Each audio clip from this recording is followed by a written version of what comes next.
So recently I've been getting asked a question quite frequently, and that question is, where do I start if I have zero equipment and a very small budget? So today I'm going to show you what I would buy if I had zero equipment to start with, a limited budget, and I wanted to set up a professional sounding home recording studio.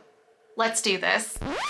Hey guys, if we haven't met before, my name's Joey Clarkson and I'm an independent singer-songwriter, voiceover artist, and audiobook narrator living in London, UK with my husband and our two Pomskis. I make videos just like this every week, so if this is your thing, hit that subscribe button and turn that notification bell on so you don't miss the next video. Alright folks, you landed on this video for a reason, and it's probably because you want to know what you need to buy if you want to start a voiceover career, but you don't have much money and you just don't know where to start. I am going to let you know the 5 things that I would invest my money in if I had a limited budget and I wanted to get the most professional sound for my investment. Before we get started with that list, I do want to take a moment to mention that all of these pieces should be fairly simple to swap out and replace with better quality, better sounding products when and if you find you need them. Although I do have to say that this setup actually sounds really professional, and I think you'll be surprised with how little money you need to spend in order to get it. Okay, let's start with what you're actually going to be recording your music or your voiceovers onto. Contrary to popular belief, you don't actually need a computer to get started. If you don't have the budget for a computer that can handle the software that you need to record professionally, your best bet is actually going to be investing in a second-hand iPad. This might seem like a silly purchase because these can be quite pricey, but I am not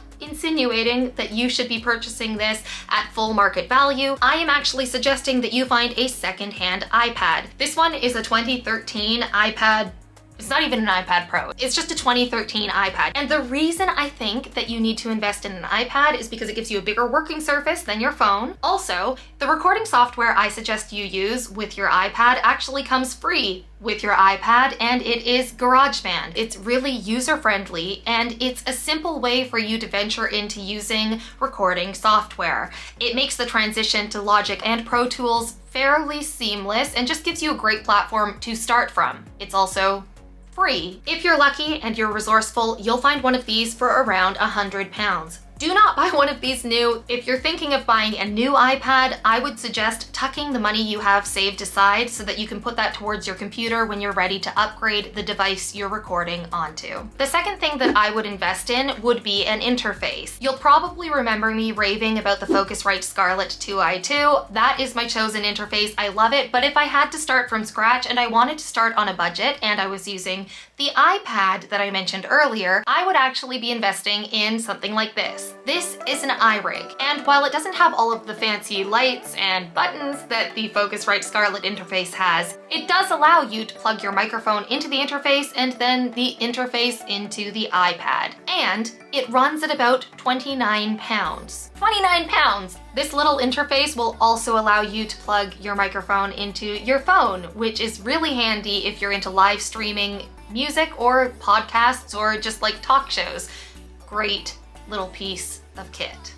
All right, you will need a professional microphone. And because I already showed you that I would be investing in an interface, you can probably guess that I do not recommend buying a USB microphone. Trust me, you don't want to invest your hard-earned money in a USB microphone because 1, the quality is just not the same, and 2, when you choose to upgrade your microphone, you're going to have to replace your USB microphone with 2 parts, which is going to cost you more money in the long run. I could probably make a whole video on why I don't think you should be investing in a USB microphone if you want to take your music or your voiceover craft seriously, but I'm going to save that for another day. For now, I'm going to tell you that this is the microphone I would 100% invest in, and I did invest in this. I invested in this microphone even though I already have professional microphones. And the reason being is because this is actually a great microphone, and I'm excited to have it in my collection. This is the Aston Element. Aside from this microphone actually just having a great sound to it and providing professional quality, this microphone also comes with a shock mount and a pop filter. This is such a great package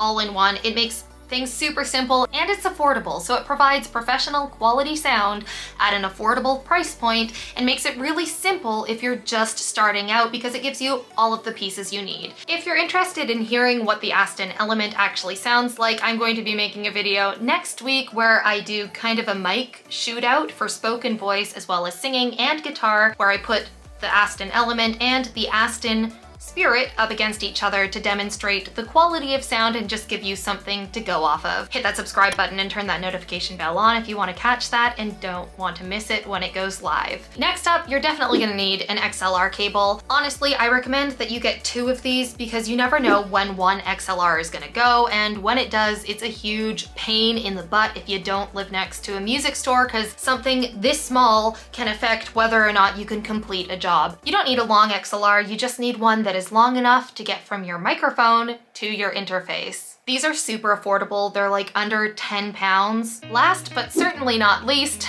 I would be investing in this.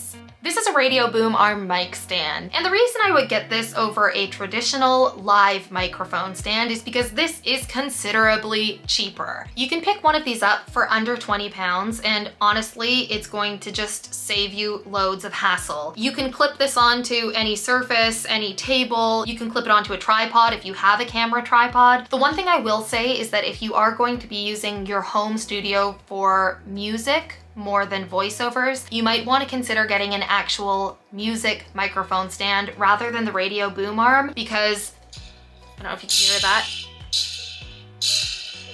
You're more likely to get the sounds off of the springs if you're singing or like playing music. I haven't really encountered much of a problem with that, to be honest. I got one of these for voiceover work and I have been using it for vocals as well when I'm singing. So this is much cheaper and lighter, and it's easier to move around the house and put in small spaces than getting an actual music mic stand. And chances are, if you're starting your home studio on a budget, you're probably going to be recording in a mattress fort or blanket fort, which means something like this, which takes up less space than an actual microphone stand, is going to really help you out when you're in those tight spaces. And that's it. Those are the 5 things that I would invest in if I had a limited budget and I wanted to start a professional home recording studio. The one thing I didn't mention in this list was a pair of headphones. While headphones are important, you can make do with your earbuds or borrowing a pair from somebody else until you're able to upgrade your studio. And I really believe that the quality of mic you purchase and the quality of interface that you purchase is far more important than the quality of headphones that you purchase, at least at the start. There is nothing wrong with a pair of earbuds, especially if you're doing voiceover work.